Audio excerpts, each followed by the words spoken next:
La mañana del 30 de abril de 1943 amaneció fría y gris sobre las costas de Huelva, en el sur de España. Las olas del Atlántico golpeaban con ritmo constante contra la arena oscura, llevando consigo el sabor salado del mar y los secretos de una guerra que había convertido a Europa en un campo de batalla interminable.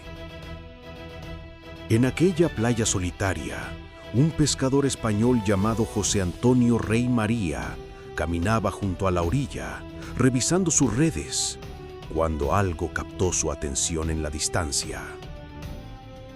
Al principio, creyó que era un tronco flotante, o quizás los restos de algún naufragio, algo común en aquellos tiempos de guerra submarina. Pero a medida que se acercaba, sus ojos se abrieron con horror. No era madera ni metal lo que las olas arrastraban hacia la costa. Era un cuerpo.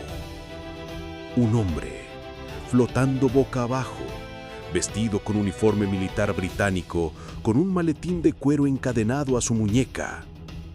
José Antonio corrió hacia el agua, sus botas hundiéndose en la arena húmeda. El cuerpo estaba hinchado, la piel pálida y marmórea, los labios azulados por días de inmersión en el agua fría del océano. El pescador no sabía que estaba a punto de convertirse en el primer eslabón de una de las operaciones de engaño más brillantes y audaces de toda la Segunda Guerra Mundial. No sabía que ese cadáver, ese hombre sin vida que ahora yacía en la playa de Huelva, estaba destinado a cambiar el curso de la guerra en el Mediterráneo. Pero para entender cómo un cadáver pudo engañar a toda la inteligencia alemana, para comprender la magnitud de esta operación, debemos retroceder varios meses en el tiempo. Debemos viajar a las oficinas secretas del Almirantazgo británico en Londres, donde en las sombras de la guerra total, un grupo de mentes brillantes estaba diseñando algo que parecía sacado de una novela de espionaje. Londres, enero de 1943. La ciudad todavía llevaba las cicatrices del Blitz alemán. Edificios bombardeados, calles llenas de escombros, el sonido constante de las sirenas antiaéreas que habían marcado las noches durante años. Pero en las entrañas del Almirantazgo, en oficinas sin ventanas donde la luz del día nunca penetraba, un grupo de oficiales de inteligencia británicos enfrentaba un problema monumental. Los aliados habían tomado una decisión crucial. Después de asegurar el norte de África, el siguiente objetivo sería Europa. Pero, ¿dónde desembarcar? La respuesta obvia, la que cualquier estratega alemán esperaría, era Sicilia. Era la ruta más corta desde el norte de África hacia Europa continental. Era lógico, predecible y precisamente por eso potencialmente catastrófico. Si los alemanes concentraban sus defensas en Sicilia, si Adolf Hitler enviaba refuerzos masivos a la isla, la invasión aliada podría convertirse en un baño de sangre. Miles de soldados británicos, estadounidenses y canadienses podrían morir en las playas antes siquiera de establecer una cabeza de playa. El alto mando aliado necesitaba una ventaja. Necesitaban que los alemanes miraran hacia otro lado. Fue entonces cuando un oficial de inteligencia naval británico llamado Ewen Montagu tuvo una idea tan audaz, tan arriesgada, que al principio pareció una locura. ¿Y si podían plantar documentos falsos en un cadáver? ¿Y si podían hacer que ese cadáver apareciera en la costa de España, un país oficialmente neutral, pero con simpatías hacia el eje? ¿Y si esos documentos sugerían que los aliados planeaban invadir Grecia y Cerdeña en lugar de Sicilia? La idea no era completamente nueva. Durante la Primera Guerra Mundial, los británicos habían experimentado con operaciones de engaño similares, pero nunca a esta escala, nunca con tanto en juego. Montagu presentó su plan al Comité de Operaciones Especiales. Lo llamó Operación Mincemeat, Operación Carne Picada. Un nombre deliberadamente crudo, casi macabro, que reflejaba la naturaleza de lo que estaban a punto de hacer. Señores, dijo Montagu a los oficiales reunidos en aquella habitación oscura y sin ventanas, vamos a crear un hombre que nunca existió. Vamos a darle vida, historia, familia, amigos. Y luego vamos a matarlo de nuevo, de la manera más convincente posible, para que cuando su cuerpo llegue a manos enemigas, ellos crean cada palabra de los documentos que lleva consigo. El plan era brillante en su audacia, pero las dificultades eran inmensas. Primero, necesitaban un cadáver. No cualquier cadáver, sino uno que pareciera haber muerto recientemente en un accidente de aviación sobre el mar. Un cuerpo que pudiera soportar días flotando en el agua sin descomponerse de manera que levantara sospechas. Un hombre joven con la apariencia de un oficial militar británico. ¿Cómo se consigue algo así en medio de una guerra? ¿Cómo se le pide a una familia que done el cuerpo de su ser querido para una operación de inteligencia tan extraña? Montagu y su equipo recurrieron a un patólogo forense llamado Sir Bernard Spilsbury, uno de los expertos más respetados de Gran Bretaña en medicina legal. En los fríos sótanos de un hospital londinense, Spilsbury examinó varios cuerpos, buscando al candidato perfecto. Necesitaban a alguien que hubiera muerto recientemente, preferiblemente por neumonía o ingestión de líquido en los pulmones, algo que pudiera confundirse con ahogamiento. Necesitaban a alguien cuya familia estuviera dispuesta a permitir este uso extraordinario de los restos de su ser querido sin jamás saber los detalles completos de la operación. Finalmente, encontraron a su hombre. Su nombre real nunca fue revelado públicamente durante décadas para proteger la privacidad de su familia. Era un galés sin hogar llamado Glyndwr Michael, de 34 años, que había muerto el 24 de enero de 1943, después de ingerir veneno para ratas que contenía fósforo. Había muerto solo, sin familia cercana, sin nadie que reclamara su cuerpo. En muerte, este hombre sin hogar estaba a punto de convertirse en uno de los héroes más improbables de la Segunda Guerra Mundial. El cuerpo fue preservado en hielo, cuidadosamente almacenado mientras Montagu y su equipo construían la identidad más elaborada jamás creada para una persona muerta. Decidieron que su hombre sería un oficial de la Marina Real Británica. Le dieron el rango de Mayor de los Royal Marines y le dieron un nombre: William Martin. Pero William Martin no podía ser solo un nombre en un uniforme. Tenía que ser real, tridimensional, creíble. Tenía que tener una vida que pudiera resistir el escrutinio de la inteligencia alemana, que era, sin duda, la más sofisticada y paranoica del mundo. Así comenzó una de las creaciones de identidad más meticulosas de la historia. El equipo de Montag pasó semanas fabricando la vida de William Martin. Le escribieron cartas de amor de una novia ficticia llamada Pam.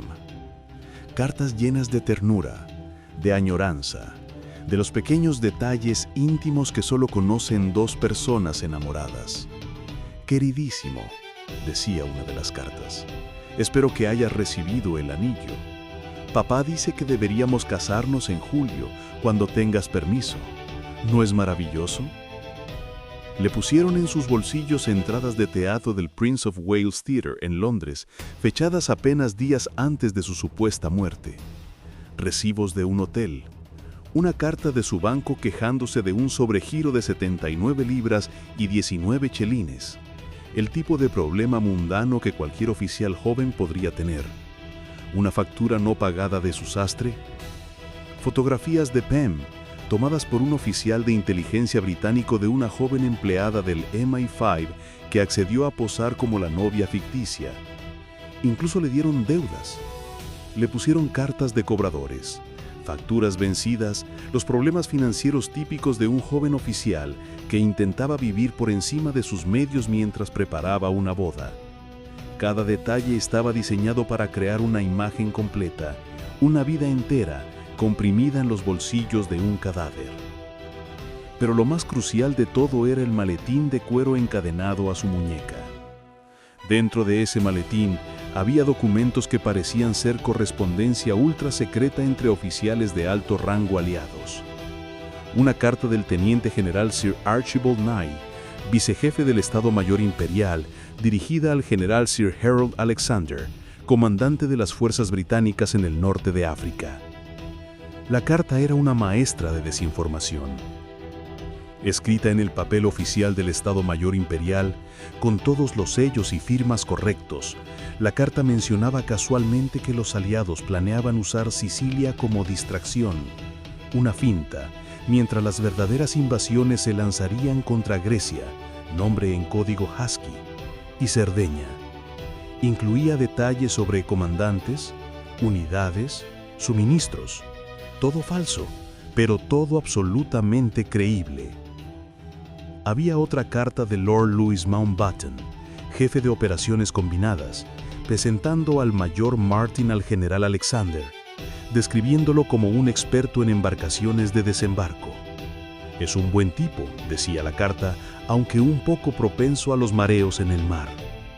Incluso en los documentos más serios, los británicos añadían estos toques humanizantes, estos pequeños detalles personales que hacían todo más real. En la noche del 19 de abril de 1943, el cuerpo congelado de Glyndon Michael, ahora transformado en el mayor William Martin, fue cargado en un contenedor metálico especial lleno de hielo seco y transportado al submarino HMS Seraph.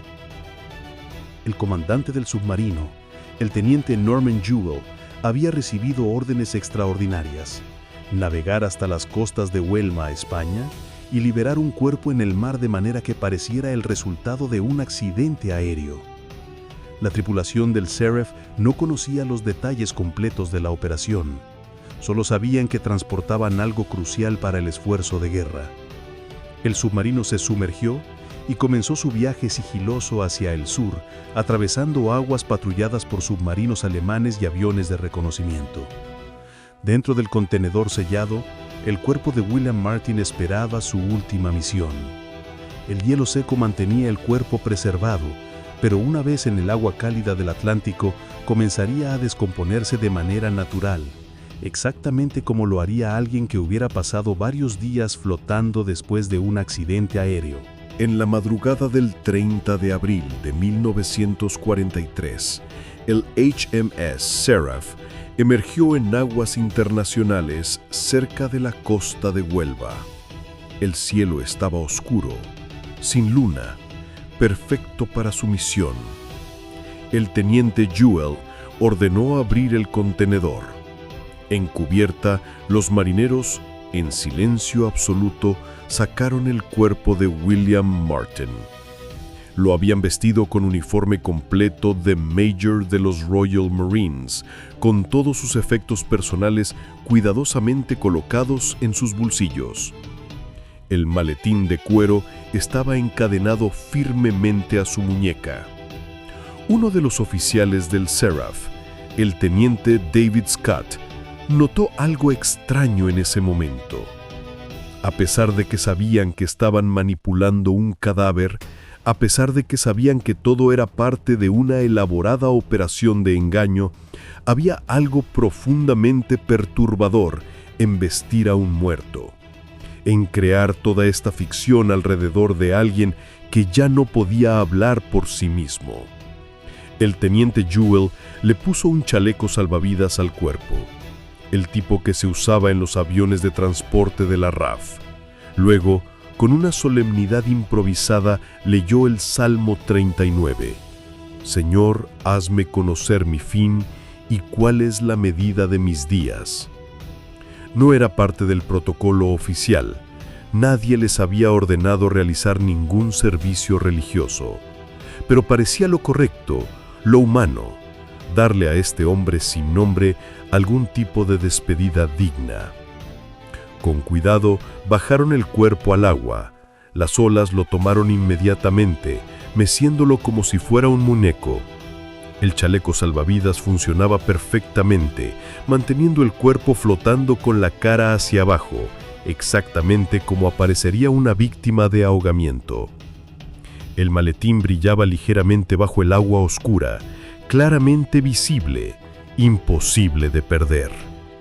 El HMS Seraph se sumergió rápidamente y desapareció en las profundidades del Atlántico.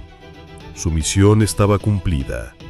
Ahora todo dependía de las corrientes, de la suerte y de que el cuerpo llegara efectivamente a la costa española antes de descomponerse demasiado.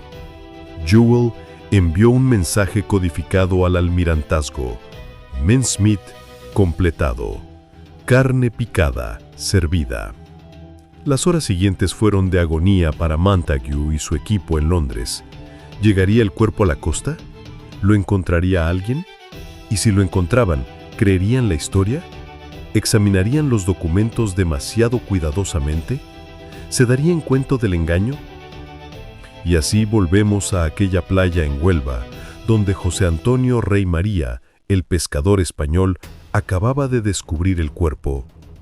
España en 1943 era un lugar complicado, un país oficialmente neutral, pero con un gobierno fascista bajo Franco que simpatizaba abiertamente con Hitler y Mussolini. La costa sur de España era un hervidero de espías, de agentes alemanes, británicos y estadounidenses que se vigilaban mutuamente constantemente. José Antonio corrió a informar a las autoridades locales. Pronto, el cuerpo fue recuperado y llevado a la morgue de Huelva. El juez militar español, Eduardo del Torno, fue llamado a inspeccionar los restos. Del Torno era un hombre meticuloso, cuidadoso, leal a Franco, pero también consciente de los delicados equilibrios políticos de la neutralidad española. En la fría sala de la morgue, Del Torno examinó el cuerpo. Estaba hinchado por días en el agua. La piel se había puesto cerosa y pálida, pero el uniforme británico era inconfundible. Y luego estaba el maletín, todavía encadenado a la muñeca del muerto. Del Torno ordenó que se abriera. Dentro encontró los documentos, cartas oficiales con sellos de máxima seguridad, planes militares, nombres de generales aliados. Sus ojos se abrieron al comprender la importancia de lo que tenía frente a él. Inmediatamente notificó al consulado británico en Huelva, pero también, y esto era crucial para el plan británico, notificó a los contactos españoles que sabía tenían conexiones con la inteligencia alemana. El cónsul británico en Huelva, Francis Haselden, recibió la noticia con lo que parecía ser sorpresa y consternación apropiadas. Solicitó inmediatamente la devolución del cuerpo y todos sus efectos personales para darle un entierro militar apropiado. Pero Del Torno, siguiendo el protocolo español, insistió en realizar primero una autopsia completa. Y aquí es donde el plan británico enfrentó su primera prueba crítica. El médico español que realizó la autopsia, un doctor llamado Eduardo Fernández, examinó el cuerpo cuidadosamente. ¿Vería algo sospechoso? ¿Notaría que la causa de la muerte no era consistente con ahogamiento?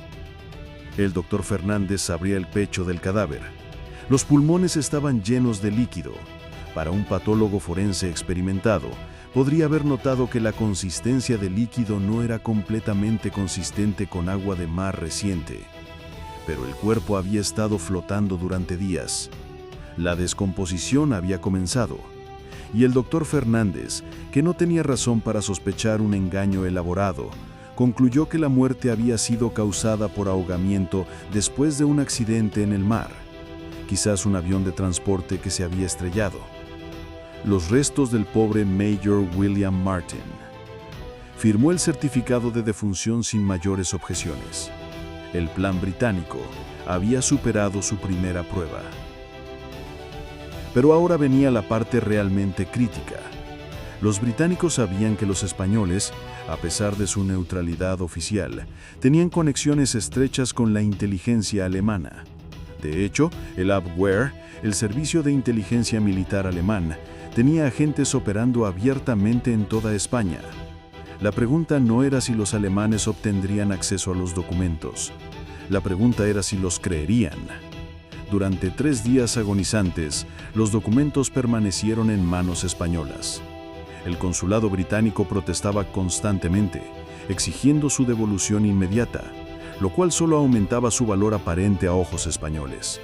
Entre más insistían los británicos, más parecía que los documentos eran genuinamente importantes. Finalmente, sin que el consulado británico lo supiera oficialmente, los documentos fueron llevados en secreto a la oficina del Abwehr en Huelva. Los agentes alemanes los fotografiaron meticulosamente, cada página, cada sello, cada firma. Luego, con cuidado extraordinario para no dejar evidencia de que habían sido abiertos, volvieron a sellar los documentos y los devolvieron a las autoridades españolas, que finalmente los entregaron al consulado británico. Las fotografías de los documentos llegaron a Berlín en cuestión de días, y allí, en las oficinas del Oberkommando der Wehrmacht, el alto mando alemán, comenzó el verdadero engaño. Berlín, mayo de 1943. La guerra estaba en un punto crucial para Alemania. Después de la devastadora derrota en Stalingrado, después de las pérdidas en el norte de África, Hitler y sus generales sabían que los aliados planeaban una invasión del sur de Europa. Pero, ¿dónde exactamente? Los analistas del Abwehr examinaron las fotografías de los documentos del mayor Martin. Buscaron señales de falsificación. Verificaron las firmas contra ejemplos conocidos de los generales británicos. Examinaron el papel, los sellos, el estilo de escritura.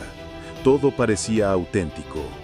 Pero lo más convincente no eran los documentos oficiales en sí. Era todo el contexto.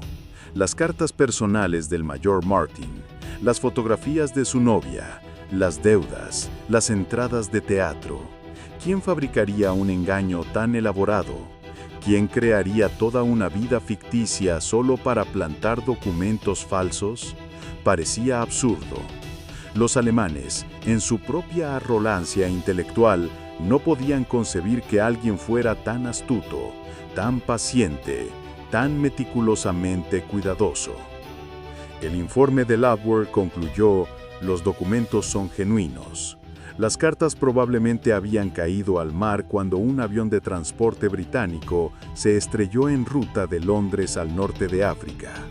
El pobre mayor Martin, con su novia esperándolo para la boda, con sus deudas sin pagar, había muerto en servicio de su país, llevándose consigo secretos que ahora, irónicamente, los alemanes conocían.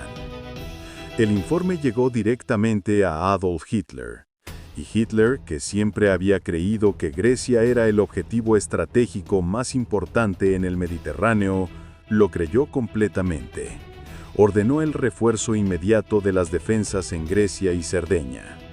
Divisiones enteras de tropas alemanas fueron desviadas de Sicilia hacia el este. Submarinos alemanes fueron reposicionados. Baterías antiaéreas, tanques, infantería, todo se movió siguiendo la información de un cadáver flotante.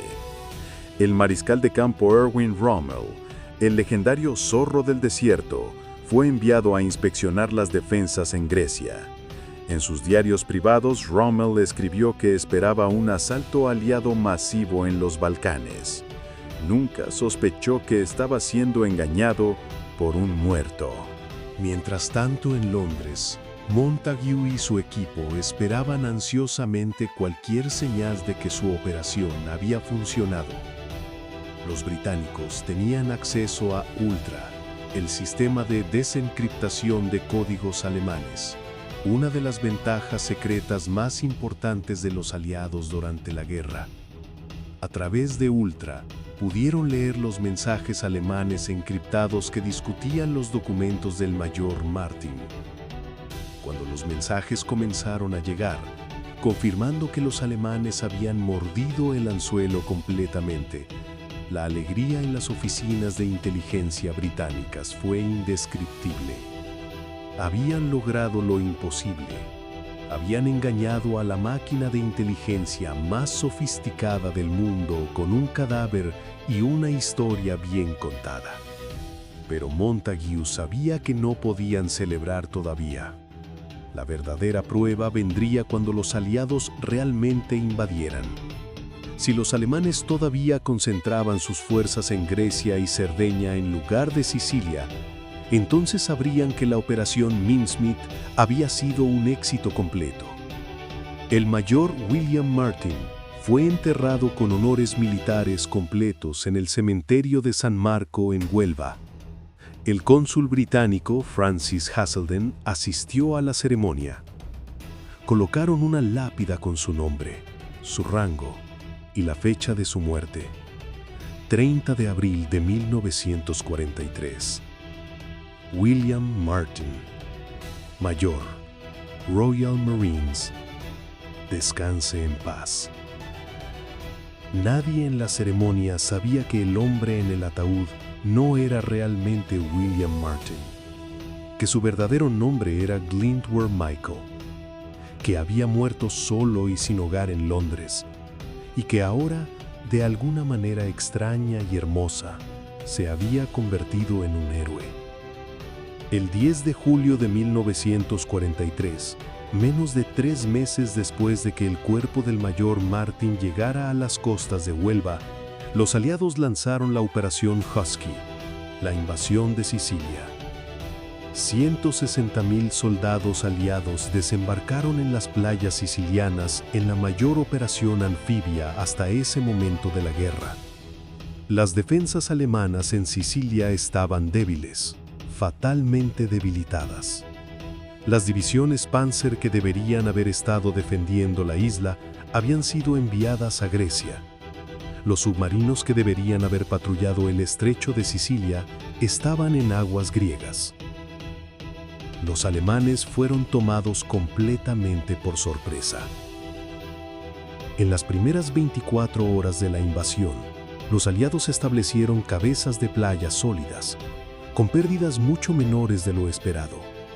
Los comandantes aliados, que habían temido un baño de sangre, se encontraban avanzando más rápido de lo planeado.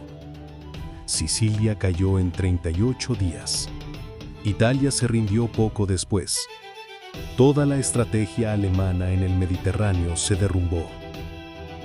Y todo porque un cadáver había contado una historia convincente. Los historiadores militares han estimado que la operación Mincemeat salvó miles, posiblemente decenas de miles de vidas aliadas. Al desviar las fuerzas alemanas de Sicilia, la operación garantizó que la invasión fuera exitosa sin las masacres en las playas que todos temían. Churchill más tarde escribió en sus memorias: "Cualquiera puede ver que este plan fue la jugada maestra de la guerra". Pero la verdadera historia de la Operación Mincemeat permaneció en secreto durante años después de la guerra. El público británico no supo nada sobre William Martin o Glyndwr Michael. La tumba en Huelva permaneció como un simple marcador de un oficial británico que había muerto en servicio. No fue hasta 1953, cuando Ewen Montagu publicó un libro llamado The Man Who Never Was, El hombre que nunca existió, que los detalles de la operación fueron finalmente revelados. El libro causó sensación internacional. Fue adaptado a una película en 1956. De repente, el mayor William Martin se convirtió en una leyenda. Pero incluso entonces, hubo secretos que Montagu no pudo revelar. No reveló la verdadera identidad de Glyndwr Michael. Eso permaneció clasificado hasta 1998.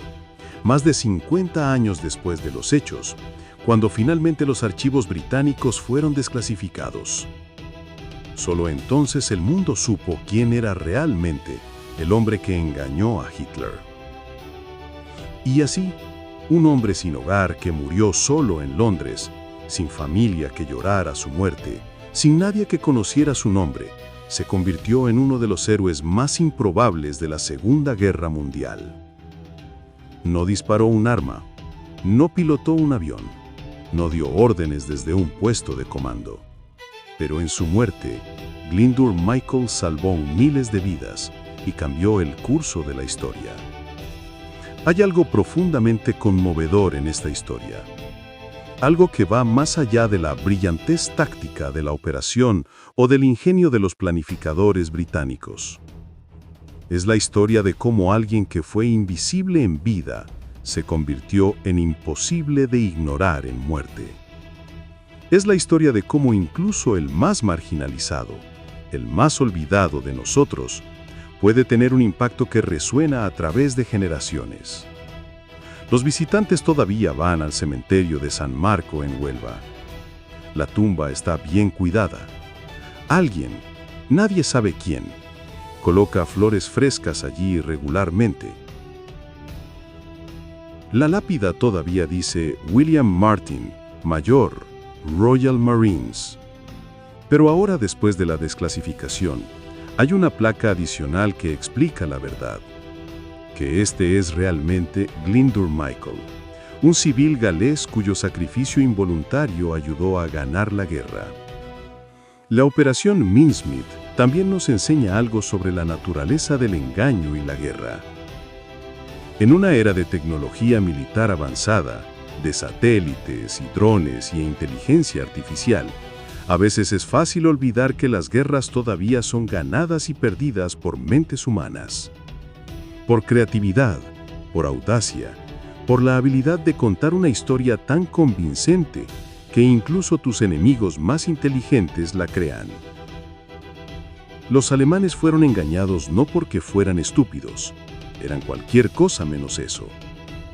Fueron engañados porque los británicos entendieron algo fundamental sobre la psicología humana, que creemos lo que queremos creer.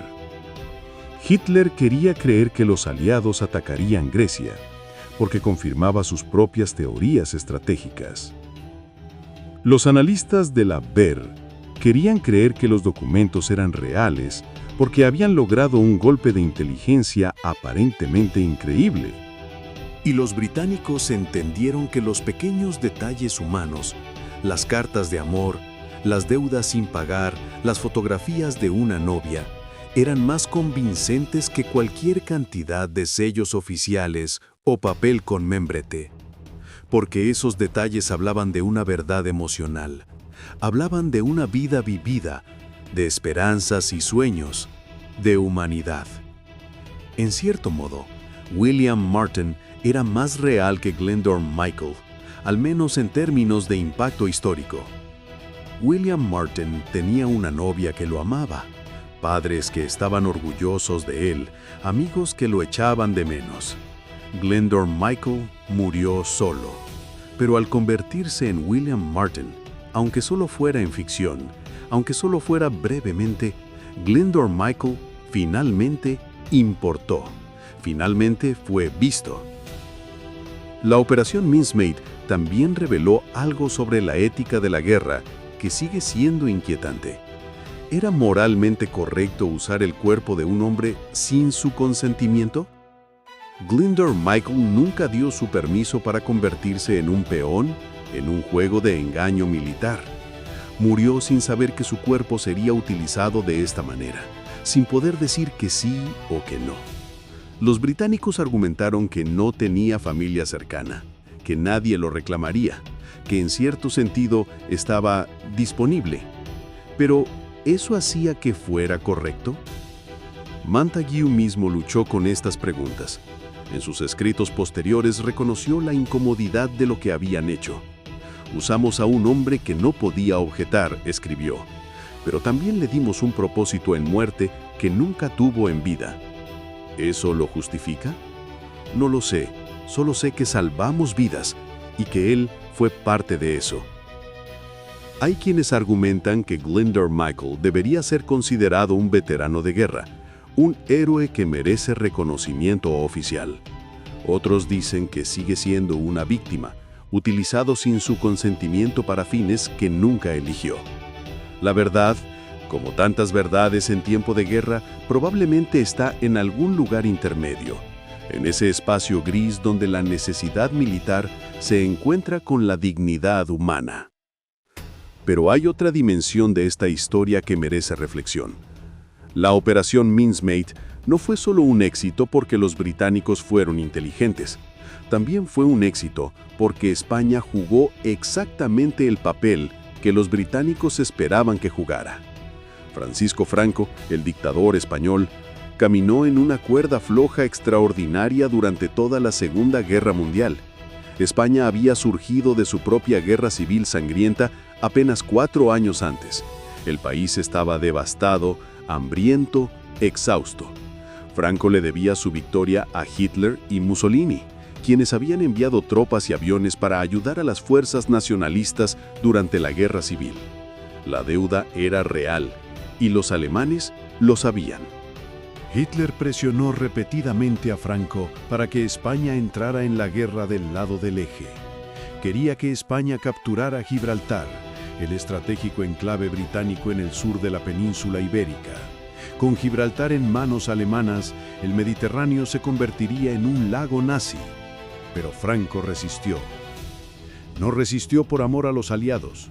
España era oficialmente hostil hacia Gran Bretaña y Estados Unidos. Franco permitía que submarinos alemanes repostaran en puertos españoles. Permitía que el Abwehr operara libremente en territorio español. Enviaba trabajadores españoles a Alemania para apoyar la industria de guerra nazi. Incluso envió la División Azul, 50.000 voluntarios españoles, para luchar junto a los alemanes en el frente oriental contra la Unión Soviética. Pero Franco no declaró guerra oficialmente. Mantuvo a España como no beligerante, un término cuidadosamente elegido que significaba simpatía hacia el eje, pero no participación directa. ¿Por qué? Porque Franco era, por encima de todo, un sobreviviente. Veía hacia dónde soplaba el viento. Después de Stalingrado, después del norte de África, sabía que Alemania podría no ganar después de todo. Así que cuando el cuerpo del mayor Martin llegó a las costas españolas, Franco y sus oficiales tomaron una decisión calculada. Compartirían la información con los alemanes, suficiente para mantener la buena voluntad de Berlín, pero también devolverían los documentos a los británicos, manteniendo la apariencia de neutralidad. Jugaron a ambos lados, como habían estado haciendo durante toda la guerra. Los británicos sabían esto, por supuesto.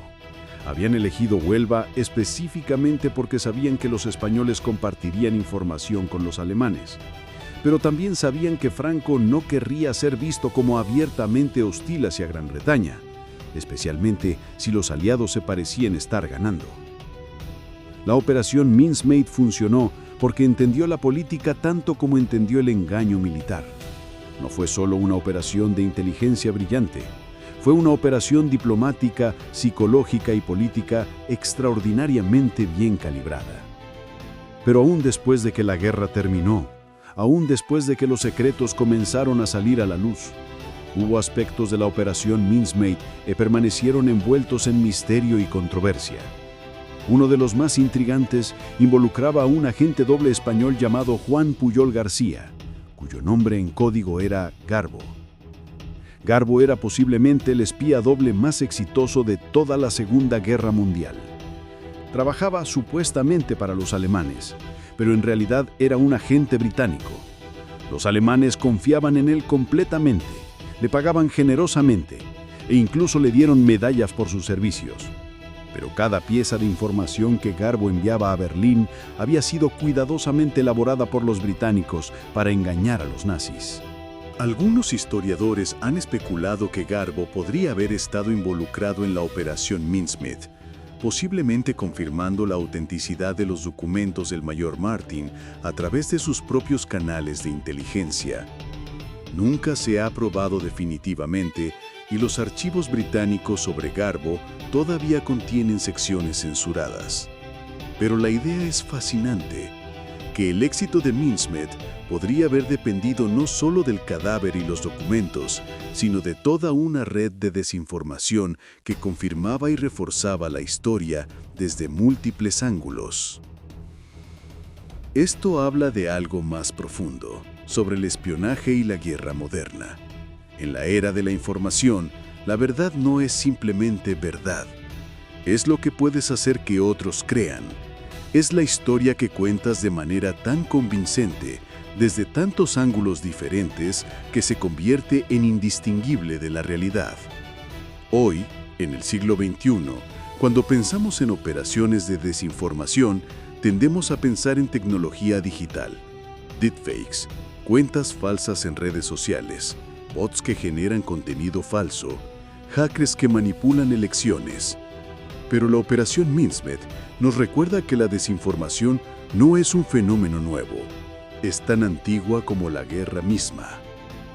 Lo que hicieron los británicos en 1943 era, en esencia, crear una identidad falsa tan convincente que resistiera el escrutinio exhaustivo.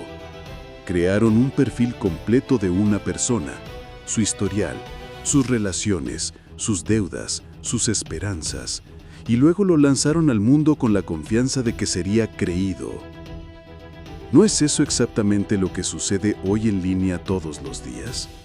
Personas creando identidades digitales, perfiles en redes sociales que pueden o no reflejar sus vidas reales, historias cuidadosamente curadas, diseñadas para ser creídas. La tecnología ha cambiado, pero la psicología humana fundamental permanece igual. Seguimos siendo criaturas que creemos en historias, especialmente historias con detalles emocionales convincentes. Los militares modernos estudian la operación Mincemeat no solo como un truco histórico fascinante, sino como un caso de estudio en guerra de información. Las Fuerzas Armadas de Estados Unidos, Gran Bretaña e Israel y otros países incluyen Mincemeat en sus programas de entrenamiento para oficiales de inteligencia. La pregunta central que se hacen es, ¿cómo podría replicar este éxito hoy? La respuesta es complicada. En algunos sentidos sería más fácil hoy. Con tecnología digital podrías crear una presencia en línea para una persona ficticia, perfiles en redes sociales, historial de correos electrónicos, registros digitales. Podrías generar fotografías falsas usando inteligencia artificial. Podrías crear toda una vida digital, en días en lugar de semanas. Pero en otros sentidos, sería mucho más difícil. Las organizaciones de inteligencia modernas son infinitamente más sofisticadas que el Adver de 1943. Tienen acceso a bases de datos masivas, reconocimiento facial, análisis de metadatos. Tienen herramientas para detectar falsificaciones que los nazis ni siquiera podrían haber imaginado. Y están paranoicamente conscientes de que sus enemigos están constantemente tratando de engañarlos. La carrera armamentista entre engaño y detección nunca termina. Es un juego eterno de gato y ratón, donde cada lado se vuelve cada vez más sofisticado. Pero la lección fundamental de la operación Mincemeat permanece. Los mejores engaños no son los más complicados técnicamente. Son los que cuentan la historia más humana y creíble. Volvamos a Huelva una última vez. El cementerio de San Marco es un lugar tranquilo, rodeado de cipreses, con vistas a la ciudad y al río Odiel. La tumba de William Martin, de Glyndŵr Michael, está en la sección británica del cementerio, junto a otros marinos británicos que murieron en aguas españolas durante las guerras mundiales. En 2016, el gobierno británico finalmente colocó una nueva placa en la tumba, reconociendo oficialmente tanto a William Martin como a Glyndŵr Michael. La placa dice, Glyndŵr Michael sirvió como el mayor William Martin, RM. La operación Mincemeat, julio 1943. Es un pequeño reconocimiento, quizás inadecuado para el papel que jugó en la historia, pero es algo. Es una admisión de que este hombre sin hogar, este hombre que murió solo y olvidado, importó. Que su muerte, aunque fue utilizada sin su consentimiento, salvó vidas. Que hay una deuda histórica hacia él que finalmente está siendo reconocida. Cada año, En el aniversario de la invasión de Sicilia en julio, oficiales del ejército británico y de la embajada británica en Madrid viajan a Huelva. Realizan una ceremonia en la tumba de Glyndwr Michael. Colocan flores. Leen su historia. Un cornetista toca Last Post, el toque militar británico para honrar a los caídos. Los lugareños de Huelva han adoptado la tumba como parte de su propia historia. Para ellos, representa un momento fascinante cuando su ciudad pequeña se convirtió en el epicentro de una de las operaciones de inteligencia más audaces de la historia. Grupos escolares visitan el cementerio. Los historiadores locales escriben libros sobre aquel día cuando José Antonio Rey María encontró el cuerpo en la playa. Hay algo hermoso en cómo una operación diseñada en el engaño se ha convertido en un recordatorio de verdades más profundas, sobre sacrificio, sobre servicio, y sobre cómo incluso las vidas más marginalizadas pueden tener significado e impacto. Cuando miramos hacia atrás a la Segunda Guerra Mundial, tendemos a recordar los grandes momentos. El día D en Normandía, la batalla de Midway, Stalingrado, la bomba atómica en Hiroshima. Estos son los momentos que definieron la guerra, los puntos de inflexión masivos donde el destino de millones se decidió en batallas épicas. Pero la historia de Glyndwr Michael nos recuerda que la guerra también se ganó en los márgenes, en las operaciones secretas que nadie conocía en su momento, por personas cuyos nombres nunca aparecieron en los periódicos. Fue ganada por la creatividad, por la astucia, por la voluntad de intentar lo imposible. Los alemanes nunca admitieron oficialmente que habían sido engañados por la Operación Mincemeat. Después de la guerra, cuando los detalles se hicieron públicos, los oficiales alemanes sobrevivientes simplemente guardaron silencio sobre el tema o afirmaron que siempre habían tenido dudas sobre los documentos. Es humano, supongo. Nadie quiere admitir que fue engañado tan completamente. Pero los registros históricos no mienten. Los movimientos de tropas alemanas están documentados. Los mensajes desencriptados de Ultra son claros. Los diarios de Rommel hablan por sí mismos. Los alemanes creyeron, actuaron según esa creencia, y esa creencia los costó la guerra en el Mediterráneo. El historiador militar Ben Macintyre, quien escribió un libro definitivo sobre la Operación Mincemeat en 2010, lo expresó así: esta fue la mentira más exitosa jamás contada. Cambió el curso de la guerra, y todo comenzó con un hombre que nadie había notado en vida. Hay una ironía profunda en eso. Glyndwr Michael pasó por la vida invisible. Era pobre, sin hogar, sin familia, sin perspectivas. En la Londres de 1943, era una de las miles de personas que la sociedad había dejado atrás. Nadie lo habría recordado, nadie habría llorado su muerte. Habría sido enterrado en una tumba sin nombre, otra estadística de la guerra y la pobreza. Pero el destino, o quizás simplemente el azar, lo eligió para algo más grande. Su muerte, que podría haber sido completamente insignificante, se convirtió en un momento bisagra de la historia. Un momento en que un solo cuerpo, llevando una historia cuidadosamente construida, cambió el destino de naciones. ¿Hay justicia en eso? ¿Hay dignidad? Es difícil decirlo.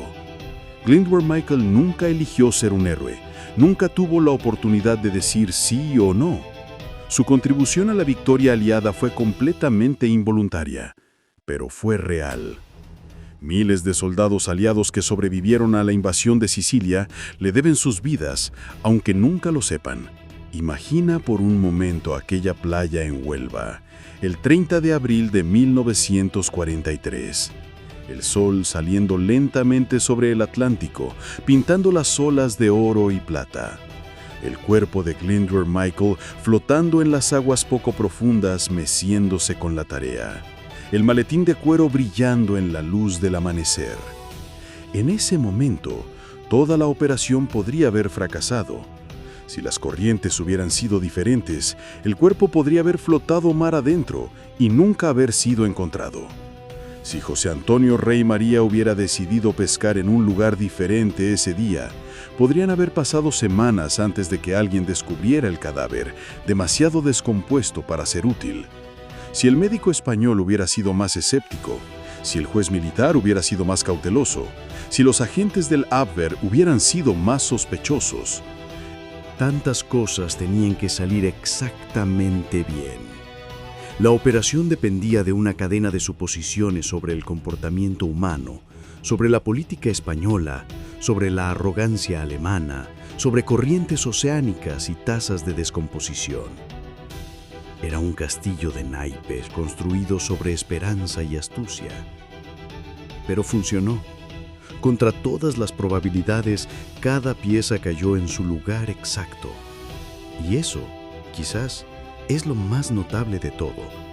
No solo que los británicos tuvieran el coraje de intentarlo, sino que lo imposible realmente sucedió. La Operación Mincemeat es recordada como una obra maestra de engaño militar. Pero también es algo más.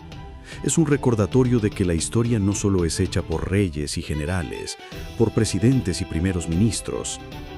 Es hecha también por hombres sin hogar que se convierten en héroes sin saberlo, por pescadores que encuentran cuerpos en la playa, por médicos que firman certificados de defunción sin hacer demasiadas preguntas, por oficiales de inteligencia que tienen ideas locas a las 3 de la mañana.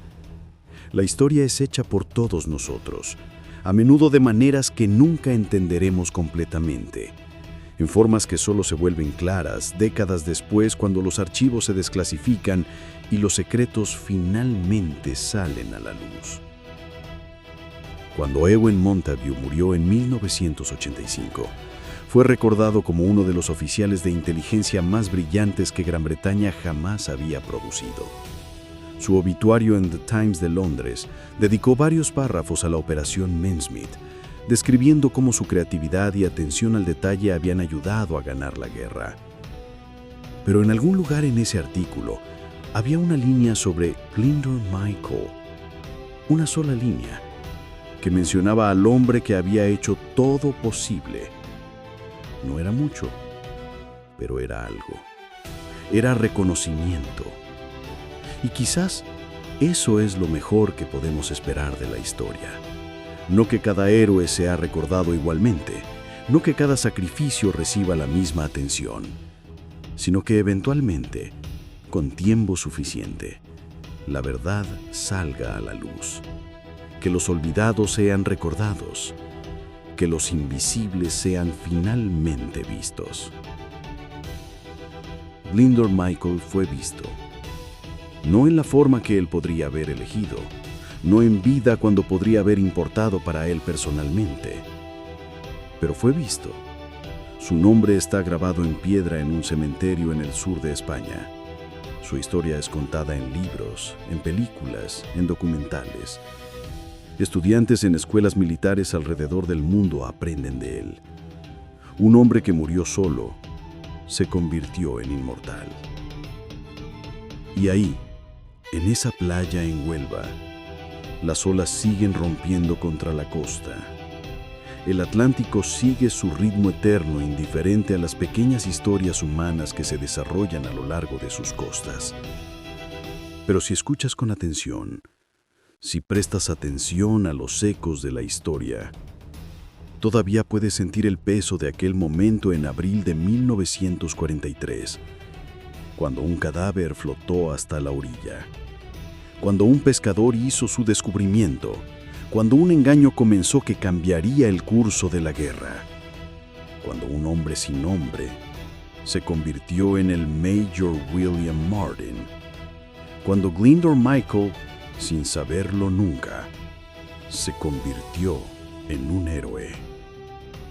Esta es la historia del cadáver que engañó a una flota, del hombre que nunca fue pero que cambió la historia, de la Operación Mincemeat, la mentira más perfecta jamás contada.